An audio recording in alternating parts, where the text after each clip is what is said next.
我是 FJ，欢迎收看我的频道鼠犬吠日。这一次我将继续划着我的破船，在北极的峡湾中遨游，在午夜阳光的掩护下登陆鸟岛，却发现鸟蛋离奇失踪。好不容易找到帝王蟹的老巢，却差点被巨钳夹断手指，最后只能靠水煮蟹腿拯救我倒霉的一天。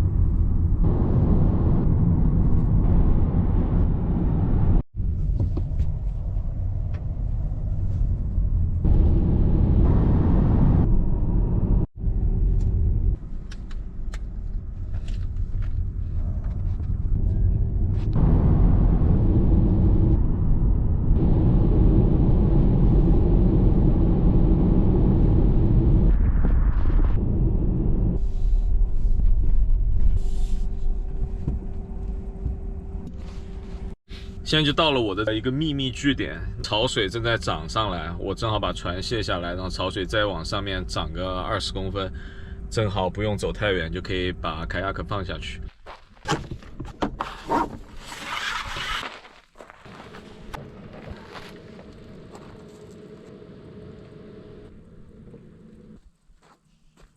现在是晚上11点钟，外面虽然是午夜阳光，但是只有7度，得加件衣服。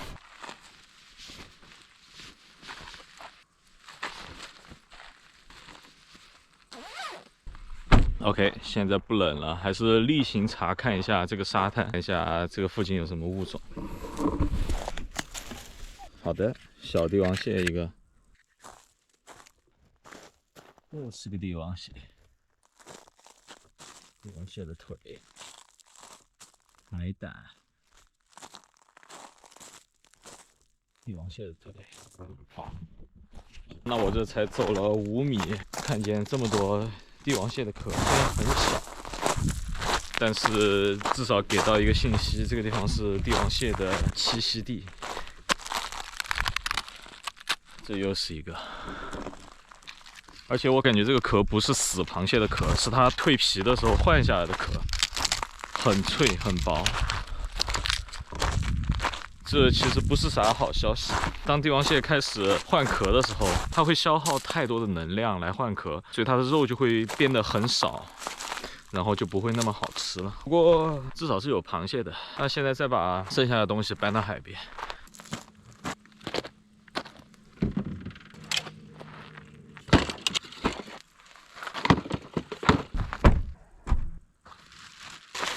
这个全都是垃圾食品。糖、含糖可乐、糖，垃圾食品是最适合户外吃的，高含糖、高热量，然后给你心情愉悦，然后也没有心理负担。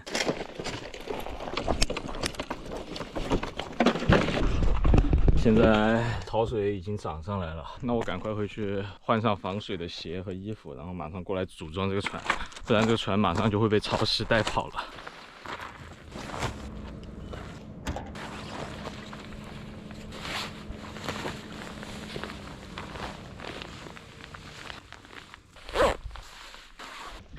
那现在就整装待发了，一切都在计划之中。这个船也没有被海浪冲走，虽然说整个船已经在水里了。那现在赶快把船装上，就直接出发了。现在的天气非常的不错。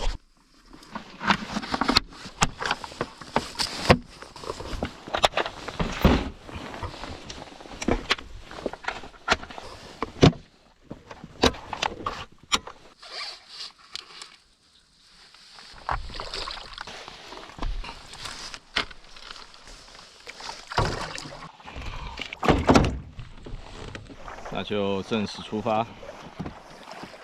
现在水面非常的平静，现在气温可能有5、6度，然后水温只有2点几度，因为这一面太阳被山挡着，晒不到太阳。等会儿走到前面那个岛的附近的时候，应该就会好很多，因为那一片一直被太阳晒着的。现在过去大概还有20、30分钟的样子。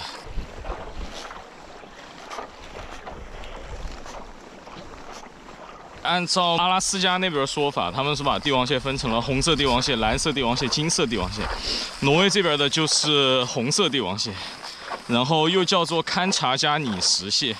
听这个名字就知道它从哪儿来的。我感觉苏联好像有很多这种疯狂科学家，当时又是苏联的某个科学家或者什么博士哦，为了让俄罗斯北部这边的人能有充足的海鲜供应，所以他把堪察加拟石蟹投放到了俄罗斯的摩尔曼斯克，这也是个很受欢迎的极光旅游的目的地。然后这个螃蟹在摩尔曼斯克因为没有天敌就开始泛滥成灾，然后一路向西扩张，然后就来到了挪威，因为挪威的最东北边希尔克内斯和俄罗斯的摩尔曼斯克基本上就是挨着的，所以很快就到了挪威这边。它基本上是以每10年占领一个峡湾的速度，然后快速的占领了挪威北部的几乎所有峡湾。这么说，在这件事上还是得感谢俄罗斯，虽然它是物侵物种，但是为挪威这边带来了巨大的收入。挪威的很多这种捕蟹船，他们1年就干2周就行了，因为那个帝王蟹他们捕捞是有配额的，基本上2周就能把这个配额打满，然后每个船员可能能分个50万左右，当然不是一个很确切的数据，但是大概就是这么回事儿，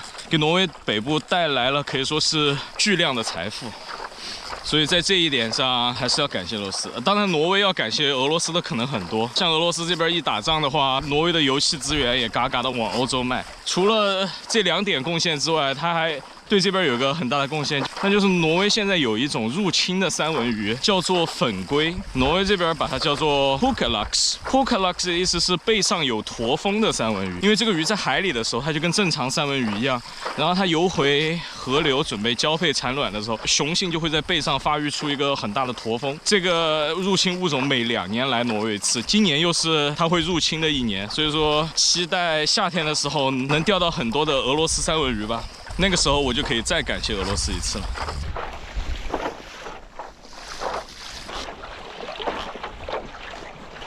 现在11点55，马上要12点了，但是可以看到现在太阳已经不会落下去了。再往前走100米左右，就能看到太阳从地平线直接跃出来了。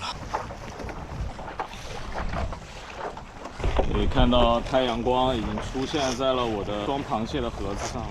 往后看的话，太阳已经从山里边完全露出来了。现在的时间是23点58，这个就是北极圈的午夜太阳。这午夜太阳就相当于一个时间非常长的黄昏。在正常纬度的地区看太阳落山，往往就是那么10秒钟时间，但是在这儿的话，看太阳落山可以看几个小时，一直就是这种粉红色的天。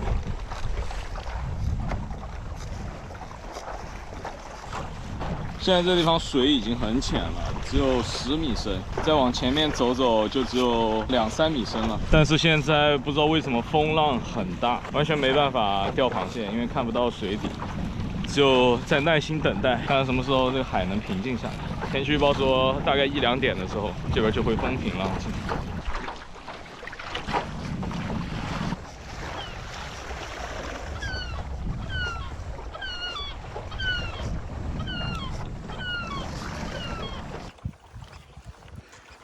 现在已经过了12点了，然后这个太阳就只会越升越高。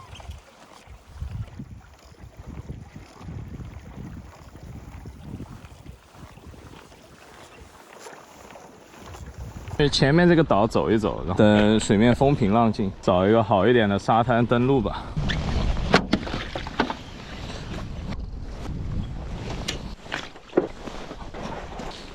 现在还在涨潮，得把这个船再往前面拖一点。哦，这个船桨后面2根绳子打结了，我说这个方向怎么这么不好控制呢？得把船再往前推一下。那现在这船这样，即使这样也得快去快回，因为我不太确定现在这个潮已经涨到什么程度了。因为看这个线，这个潮最高可以涨到这个地方来。看看这个岛上有什么吧。贝壳，就是那种大的那种淡菜。哇，春天来了，已经发芽了。哇，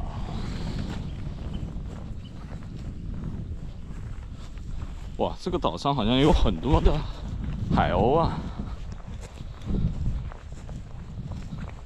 现在还在采集海鸥蛋的期限内。哦，这个我是第一次见，这是海鸥在这个土里刨食吗？还是其他什么鸟？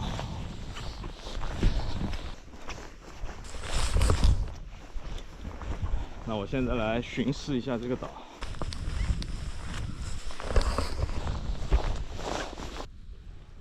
哇，这个紫色的小花也开了。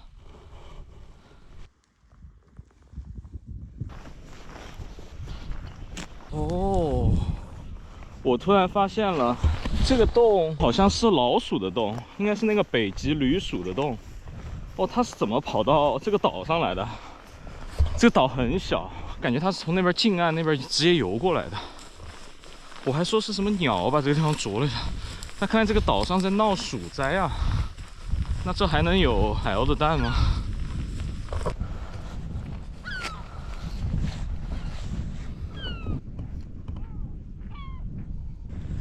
看一下这个鸟怎么评论。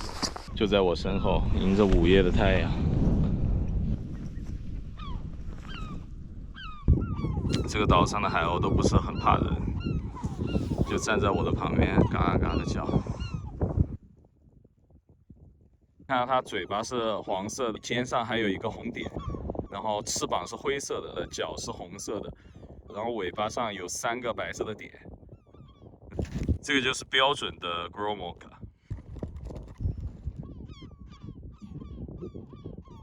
这边感觉有老鼠，所以我不太确定这个地方还会不会有海鸥的蛋呢。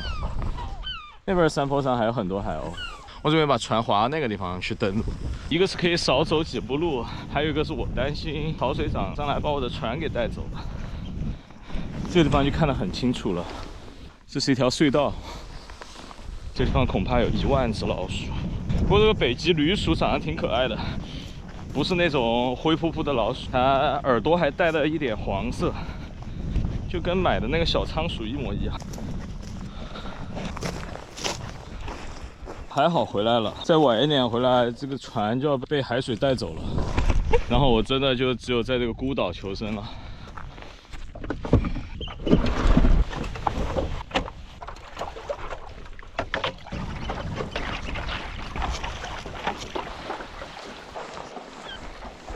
感觉这些海鸥都是在这个岛上玩的，没有看到任何一只海鸥是在做巢的。我绕着这个岛已经走了一圈了，所有海鸥都是2只脚站着的，没有一只鸟是卧着在孵蛋的，那感觉就没有任何机会了。那这个岛就不登了。现在这个浪还挺大的，我走在这个海亚克上一上一下的，那我准备就放弃这个岛了，换一个没有老鼠的岛看一看吧。现在滑到这个岛的背面来了，风已经完全停了，那就到了找螃蟹的时间了。但是这面太暗了，可能得到对面太阳光的那边去。那我现在就去这个有阳光的地方，准备开始搜寻帝王蟹。太阳的角度现在还是太低了，我准备换上我的偏光眼镜，这样能把水面上反射的光给屏蔽掉。尽管草已经都绿了，然后花也都开了，但这个山的北面都还有积雪，因为它们只能晒得到这种角度很低的太阳。这种角度很低的太阳晒在身上一点都不温暖的，就只是光而已，没有热。现在我已经滑到了我想抓螃蟹的地方了。现在是潮水最高的时候，而且今天好像还是个大潮。像落潮的时候，现在这个地方都是陆地，所以这种落潮的时候是陆地的地方，基本上是不可能有帝王蟹在存在的，因为它可能会跑不过那个潮水，然后会搁浅在岸上，所以说它一般不会来这么浅的地方。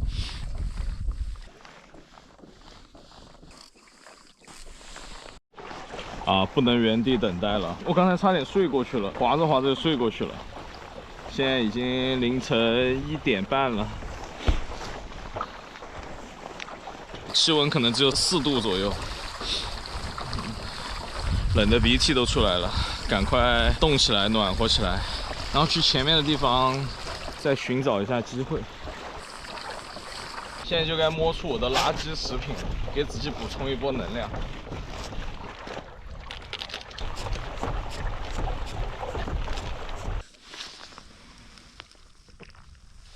现在已经快2点了，到了天气预报说的一点风都没有的时候了。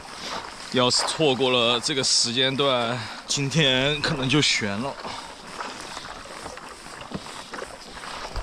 那现在就朝着北面滑吧。啊，终于快要滑到这个小岛了。哇，这个岛上怎么这么多海鸥呀？感觉这个岛上可能有海鸥的巢呀，我准备去探索一下。这是今天登陆的第2个岛，差点被自己的鱼竿绊倒了。这个岛感觉比那个岛要健康，这个地上并没有老鼠洞。然后这个海鸥和之前的海鸥一样，都是这个灰海鸥。那么就看看它们在这个岛上有没有筑巢。哦，这边还有很多大鹅飞走了，但是现在已经过了这个捡大鹅的蛋的时候了。这里还是满地的海洋生物的残骸，小螃蟹啊、小贝壳之类的。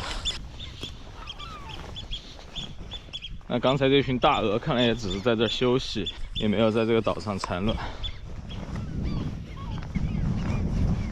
那看来这个岛又是无功而返。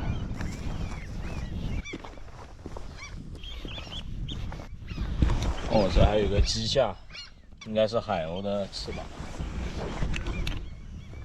这喽，啥也没有。刚才随手捡了几个海鸥吃剩下的扇贝。这个岛上伙食开得挺不错的。现在冷的都可以呼出白气来。现在得快速的活动起来了，避免失温。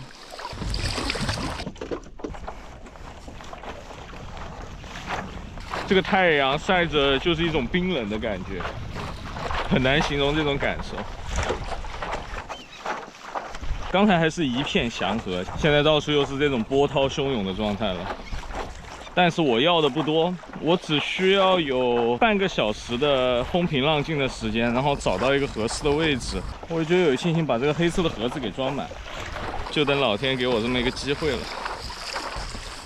现在我朝着一个废弃的灯塔前进，可以从这个岛的轮廓上看出来，所有的这个小凸起全都是一只鸟。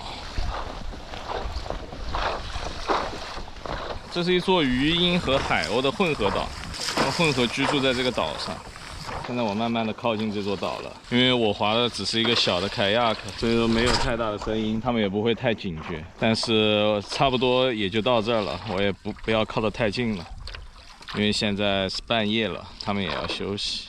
一个是不想打扰它们，还有一个是实在是太臭了。现在风也停了，这个臭味是真的萦绕在我的头上。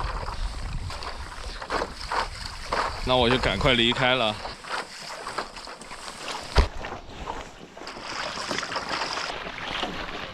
马上前面就快要到我在这个区域的最后一个标点了。如果这个地方再没有的话，我就只有开车换另外一个地方了。太阳已经升到半空中了。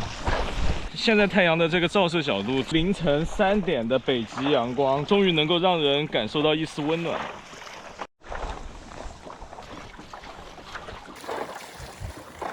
OK， 终于看到了第1只螃蟹。我看到了2只螃蟹。我现在一下就不困了，虽然我还没有勾到螃蟹，但是我只要一看到螃蟹，我肾上腺素直接就打满了。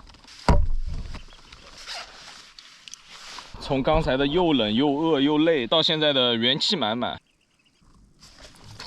哇，这有个巨大的螃蟹！哇哇！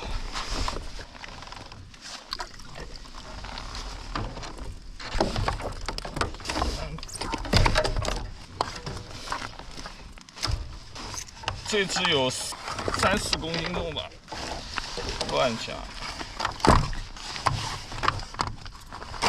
巨大的一只螃蟹，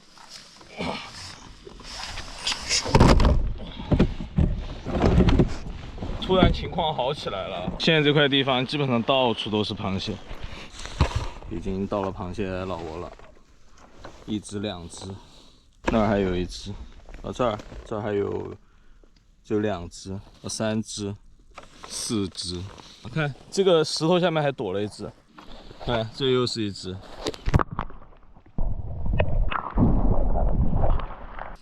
哦，这只好像个头不小呢。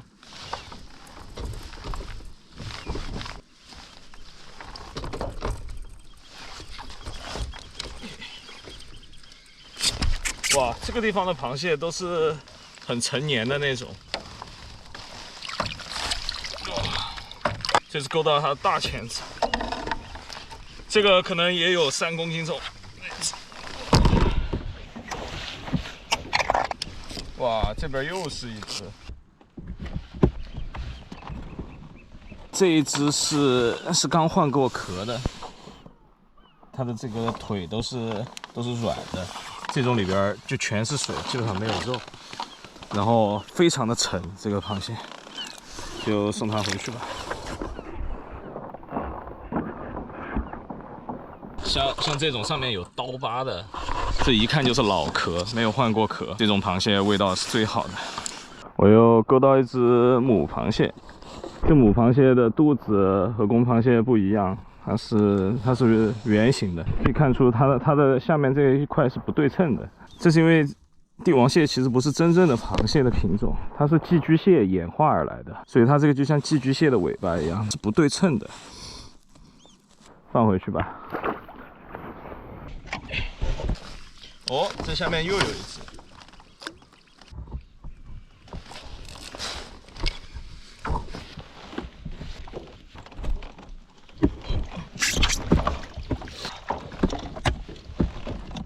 非常的健壮。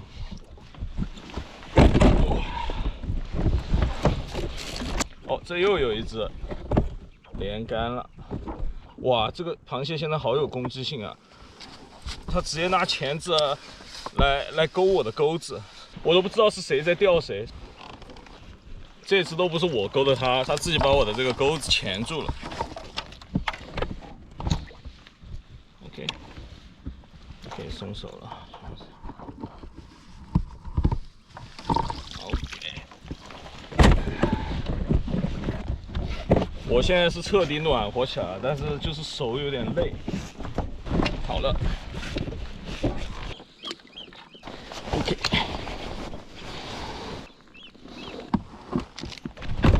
哦呦，差点脱手。哎呦，哎，滑了，再把它勾回来。哦，差点丢了这么大一只。OK， 再进一只。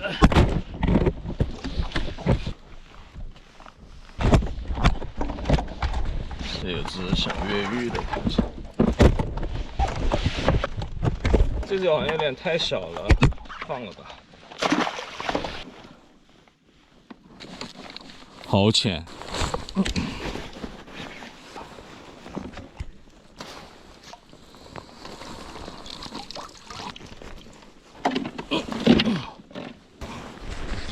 这又有一个不错的。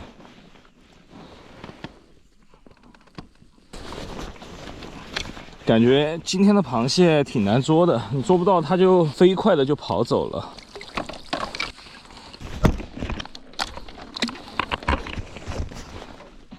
哦，它夹住我的背托不肯松手了。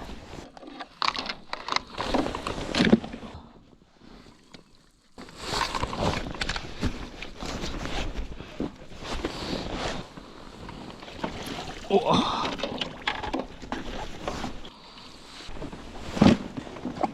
感觉可能不能再钓了，再钓船要沉了。我已经明显的感觉，这整个船是在往前倾的。哇，这只好大！最后一只了啊！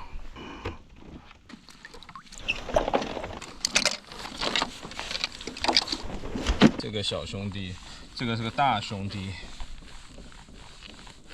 哎，这只也想要，算了。现在退潮了，他们都在往那个深一点的海的地方走。可以看这螃蟹都在移动。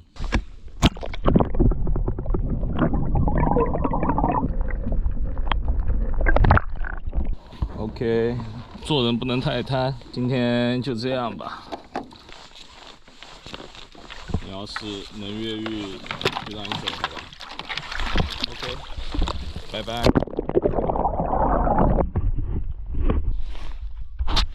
这是他自己争取来的，是他应得的自由。那我现在心满意足了，但是好饿呀，准备上岸了，先弄点东西吃。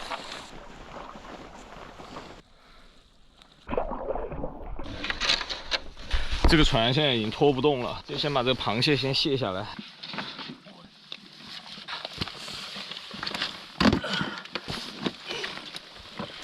哦，然后呢 ？No！ 啊！我被这个螃蟹的钳子夹住了。哦，好痛！哇，肉都凹进去了，都夹白了。就是这只大螃蟹夹的。刚刚又检查了一下，有几只是刚换完壳的，这只腿就有点软，那就不要了。这个也能找。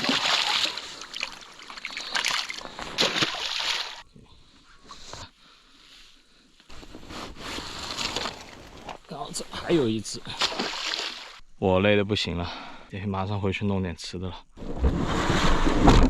哇，感觉要虚脱了。我先去把衣服换了，然后来弄吃的。老规矩，那就先烧一壶水，准备来煮帝王蟹。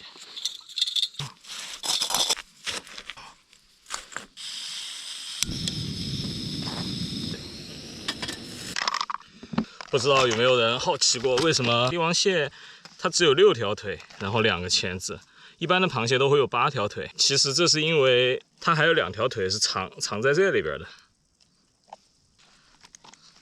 这就是它的第7条、第8条腿。这2条腿的作用就是清洁它壳里边的这些垃圾，或者让它不舒服的时候，它可以挠一下痒痒。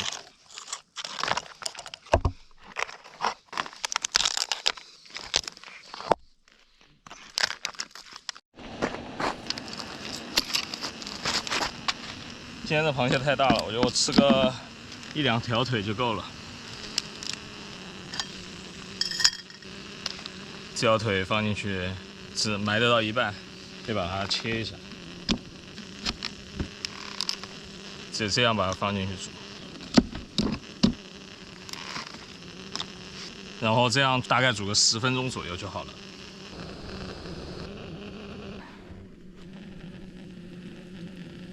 这肉多的都爆出来了，已经成拉丝的状态了，还要1分钟。昨天晚上一晚上都没睡成觉，现在已经有点虚弱了，现在就等着这口帝王蟹把命给我续上了。让它用这个余温再焖一会儿。哇！我让它在那冷一下，回来发现里边已经死了3个苍蝇了，不过是开水，问题不大。看来这个帝王蟹真的是致命的吸引力啊！这个苍蝇宁可被烫死，它也要尝一口这个帝王蟹的鲜味。那么现在轮到我了。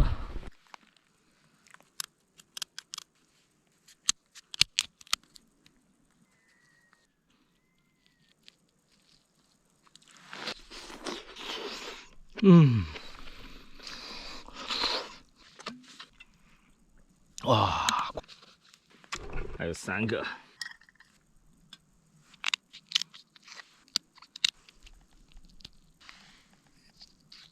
看一下这个肉，就是像这种鱼骨纹，鲜钓眉毛，雪白的肉，我一下就活过来了，说话现在都有力气了。再最后一块了，再配上我的肥宅快乐水，现在是真的可以理解苍蝇，然后成为苍蝇。这4个兄弟为了节目效果也是死得其所了。今天又是一场大圆满。那么喜欢我的内容，欢迎关注我的频道“鼠犬飞日”，我是 FJ，我们下次再见。